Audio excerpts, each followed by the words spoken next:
అందరికీ నమస్కారం అండి.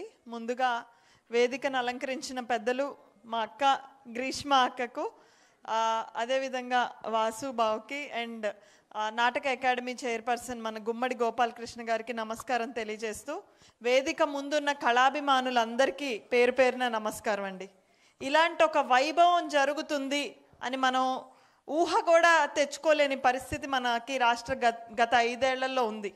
కానీ మన రాష్ట్రంలో ఉన్న ప్రతి కళను బ్రతికించాలి, మన రాష్ట్రంలో ఉన్న ప్రతి కళాకారుడికి ఒక వేదికనివ్వాలి అన్న ఆలోచనతో మొదలైందే ఈ విజయవాడ ఉత్సవ్.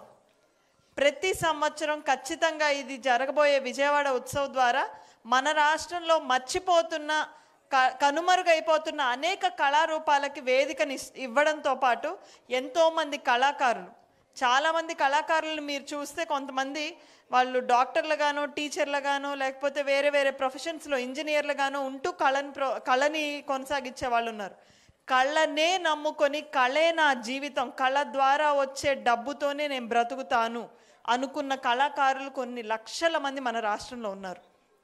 మనకి ఇటువంటి ఉత్సవాలు, వేడుకలు, వేదికలు లేక వాళ్ళ కనీసం తిండికి కూడా కరువై వేరే వృత్తికి వెళ్ళలేక ఈ వృత్తిని కొనసాగించలేక ఉన్న వాళ్ళు కొన్ని లక్షల మంది ఉన్నారు.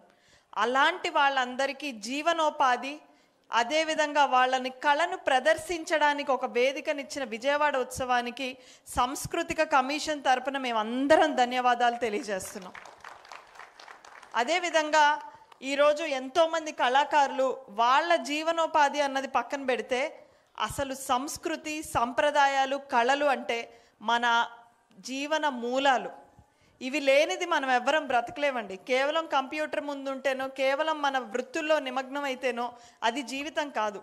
కళని ఆస్వాదిస్తే అది అసలైన జీవితం, కళని ప్రదర్శిస్తే అది అసలైన జీవితం. ఈరోజు మీరు అందరూ ఇక్కడ కూర్చున్నారు. మనకి జీవితంలో ఎన్ని టెన్షన్లు ఉన్నా, ఎన్ని ఇబ్బందులున్నా, ఎన్ని బాధలున్నా అవన్నీ 3-4 గంటలు మీకు కనీసం గుర్తుకు కూడా రావు. అది కళకున్న గొప్పతనం, అది కళాకారులకున్న గొప్పతనం. కాబట్టి అటువంటి కళాకారులు మన రాష్ట్రంలో ఎంతోమంది ఉన్నారు. మనకి జానపద కళల దగ్గర నుంచి మొదలయ్యి ఈరోజు నాటకాలు కానివ్వండి, స్టోరీ టెల్లింగ్లో best type of story telling ఉన్నది ఆంధ్రప్రదేశ్లో. హరికథ, బుర్రకథ, తోలుబొమ్మలాట. ఈరోజు ఆ తోలుబొమ్మలాట చేసిన మీరు అయిపోయిందా? తోలుబొమ్మలాట మీరందరూ చూస్తే దాని వెనక ఒక పెద్ద టీం ఉండి ఆ బొమ్మలే మనతోటి వచ్చి మాట్లాడుతున్నంత అందంగా ఉంటుంది తోలుబొమ్మలాట. అది చూడడానికి మనం కొన్ని లక్షలు టికెట్ పెట్టిన ప్రదర్శించే వాళ్ళు ఈ రోజున లేరు. కానీ ఆ తోలుబొమ్మలాట కళాకారులను కూడా ఈరోజు విజయవాడ ఉత్సవం మీ వద్దకు తీసుకొచ్చింది.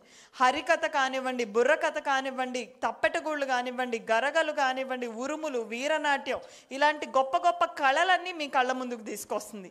కూచిపూడి వచ్చేసరికి పెద్ద పెద్ద గురువుల నుండి ఈరోజు ఆ కూచిపూడి ఇప్పుడిప్పుడే నేర్చుకుంటున్న చిన్న పిల్లల వరకు కూడా మీ ముందు ప్రదర్శనలు ఇస్తున్నారు.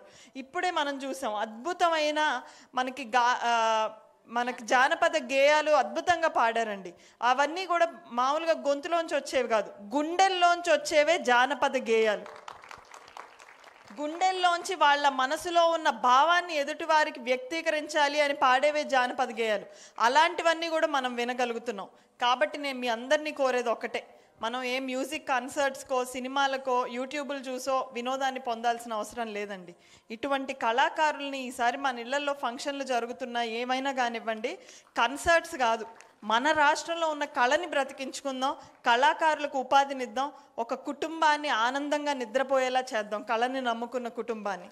కాబట్టి మీ అందరినీ రిక్వెస్ట్ చేస్తూ ఈ వేదికనిచ్చిన కేశినేని శివనాథ్ గారికి, అభివృద్ధే తెలుసు చంద్రబాబు నాయుడు గారికి అన్న వాళ్ళందరికీ కూడా చంద్రబాబు నాయుడు గారు అంటే కేవలం అభివృద్ధే కాదు, సంస్కృతి సాంప్రదాయాలను నిలబెట్టాలంటే చంద్రబాబు నాయుడు గారికి మరెవ్వరూ సాటి రారు అని పదే పదే నిరూపిస్తూ తెలుగు భాషా దినోత్సవం కానివ్వండి, ఉగాది పురస్కారాలు కానివ్వండి, రేపు జరగబోతున్న గుర్రం జాషువా గారి జయంతి కానివ్వండి, ప్రతి వేదిక పైన కళాకారులను గుర్తించి వాళ్ళందరికీ అవార్డులు అందించిన ప్రభుత్వం తెలుగుదేశం ప్రభుత్వం, కూటమి ప్రభుత్వం, చంద్రబాబు నాయుడు గారు. ఇలాంటి ప్రభుత్వంలో ఖచ్చితంగా కళాకారులకు గొప్ప వేదిక దొరుకుతుంది అని కల్చర్ కమిషన్ తరపున కూడా మేము మీ అందరికీ ప్రామిస్ చేస్తూ, రాష్ట్రంలోని అనేక ప్రాంతాల నుంచి వచ్చి కళను ప్రదర్శిస్తున్న మీ అందరికీ ధన్యవాదాలు. కళని నిలబెడుతూ కళని ప్రోత్సహిస్తున్న మీ అందరికీ కూడా నమస్కారాలండి. ధన్యవాదాలు.